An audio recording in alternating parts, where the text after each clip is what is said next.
So here's a figure depicting our situation. We have a star with mass m1 here, that's our 10 to the 30th kilograms, and our star with mass m2 here, smaller star, mass 2 times 10 to the 29th kilograms, 1/5 the mass of this one. The center of mass of the system is then 5 times closer to this one than it is to this one. So the center of mass is 5/6 of the way from m2 to m1,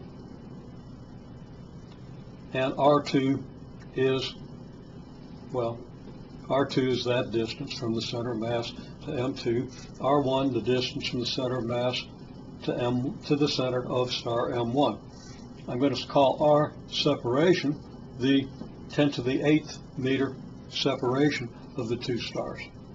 We're finding the orbital velocity. Each star orbits the center of mass. This star orbits center of mass here, as this star orbits the center of mass through a much bigger orbit. Well, that made that too big, but bigger orbit here, smaller orbit here. The orbital period is the same for both. Now again, the R-sep we've already used to calculate the attractive force between these two masses. So the net force on each mass is equal to the force, well, the F grav equals G m1 m2 over R-sep squared, the attraction between these two masses at this distance. The velocity of the orbit,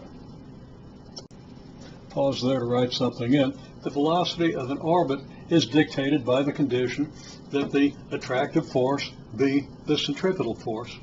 What's the centripetal force of the first planet in its orbit? Well, that's going to be v squared over r for that orbit. If I let v1 be the velocity of that planet in its orbit about the center of mass, and r1, of course, the radius of the orbit, m1, the mass of the planet, I get this F grav force, this G m1 m2 over R-sep squared, equal to m1 v1 squared over r1. If I solve that equation, just that equation for v1, well, I get v1 equals, well, multiply by r1, divide by m1, and the m1 just divides out. Well, I get v1 equals r1 g m1 m2 divided by the m1, and then I've got the R-sep squared here. And then the m1 divides out, and I end up with the square root of r1 big G m2 over R-sep squared.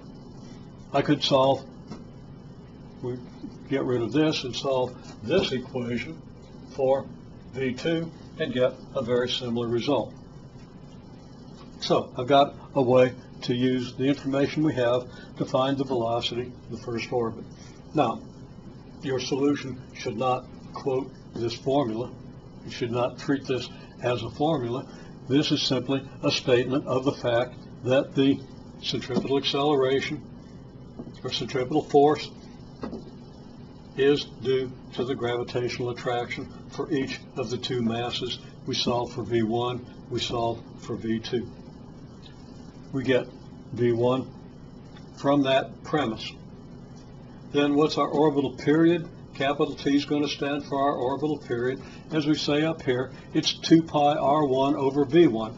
r1 being the radius of this orbit, 2 pi r1 being the circumference of the orbit.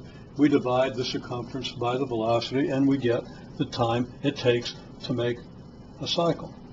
Okay, so we get our period. So using this, now using what we have for v1, our orbital period is 2 pi r1 over this expression for v1, and we can do a lot of simplification here.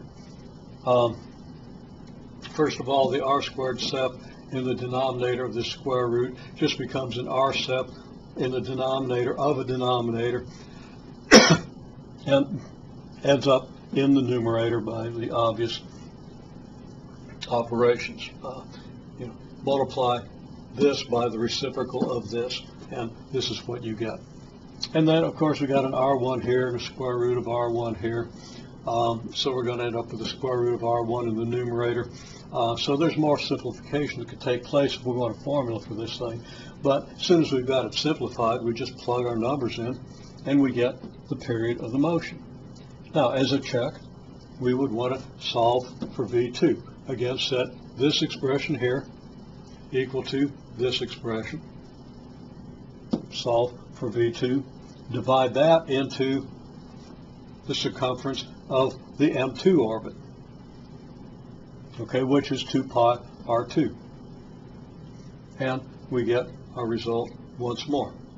Now, I'll say that we haven't calculated R1 and R2, but R1 is 1/6 of the distance between these. So that's going to be 1/6 of 10 to the 8th meters, or 1.6 repeating times 10 to the 7th, not meters, but kilometers.